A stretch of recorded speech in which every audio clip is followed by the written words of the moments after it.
1636년 겨울 청나라 군대가 압록강을 건너 질풍처럼 달려 순식간에 한양 도성 인근에 도착했습니다.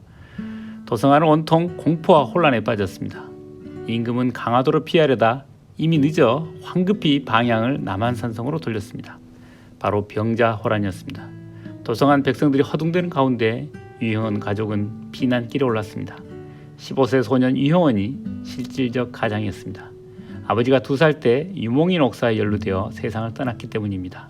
할아버지, 할머니, 어머니 그리고 2 고모님을 모시고 원주로 향했습니다. 조부모는 연로하시고 고모부는 일본에 사신으로 가 있는 때여서 세 집안의 가족들은 유형원을 믿고 의지했습니다. 도중에 산골에서 도적 수십 명이 나타나 길을 가로막았습니다. 모두 놀랍고 두려웠습니다. 유형원이 도적들 앞에 나서서 말했습니다. 당신들도 부모가 있지 않소? 당신들이 가지고 싶은 물건들은 다 가지고 가시오. 다만 우리 조부모, 어머니를 놀라게 하지 마시오. 이 말을 들은 도적들은 느끼는 바가 있어 그냥 물러났습니다. 이 이야기 배경은 병자호란 때이고 주인공은 실학의 비조 반개 유형원입니다. 병자호란 경험은 유형원으로 하여금 나라다운 나라를 위한 국가기획을 하게 했고 그것이 바로 반개수록입니다. 유형원 행적을 기록한 글들은 모두 피난 이야기가 나오는데 강도 이야기는 후대 인물인 오강훈과 안정복의 글에 나옵니다. 강도 이야기는 유형원이 침차하고 대범했다는 점, 인간의 보편적 정서에 호소하는 방식을 채택했다는 점 등을 전하고 있습니다. 아버지를 어려서 여의었으니 결손가족이라고 봐야겠네요. 그런가요? 아버지 유흠은 장래가 촉망되는 인물이었습니다. 인조 반정을 주도한 서인 세력에 의해 28살의 젊은 나이에 죽임을 당했습니다. 유몽인과 함께 북인계로 분류되어 반구테타 세력의 위험인물로 지목되었기 때문입니다. 이런 충격을 안고 유형원은 성장했죠. 그렇지만 그의 집안은 명문가였습니다.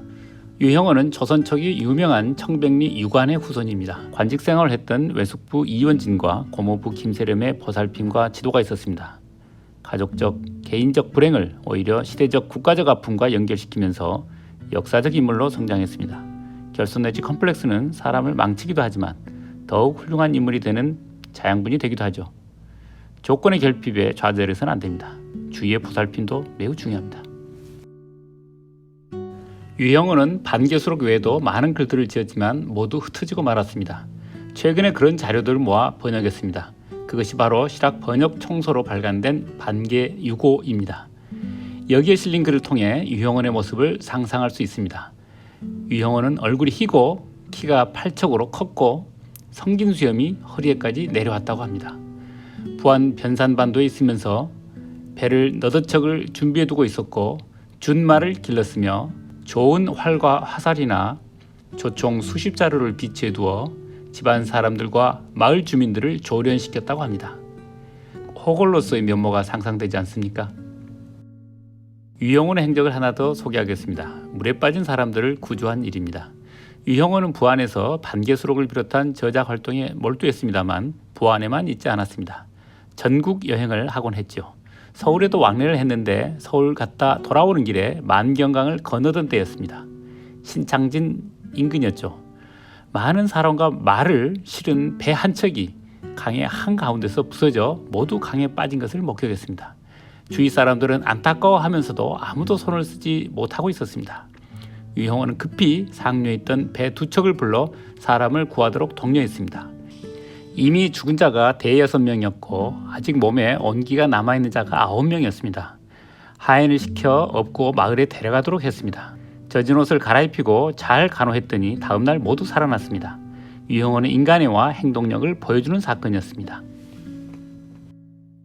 유형원이 살던 때는 노비제도를 당연하게 받아들이던 때였습니다. 재산이 많은지 물을 때는 노비와 토지를 얼마나 가졌느냐고 물었습니다. 유형원은 반개수록에서 말했습니다. 지금 우리나라에서는 노비를 재산으로 삼고 있다. 사람은 다 같은 것인데 어찌 사람이 사람을 재산으로 삼는단 말이냐. 노비법은 나라를 망치게 하는 것이다.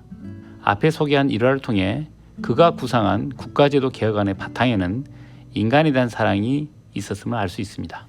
실학 에피소드, 이야기를 통해 실학자의 삶과 사상을 소개합니다. 역사 지식과 생각거리가 있는 실학 에피소드 많은 공유 바랍니다.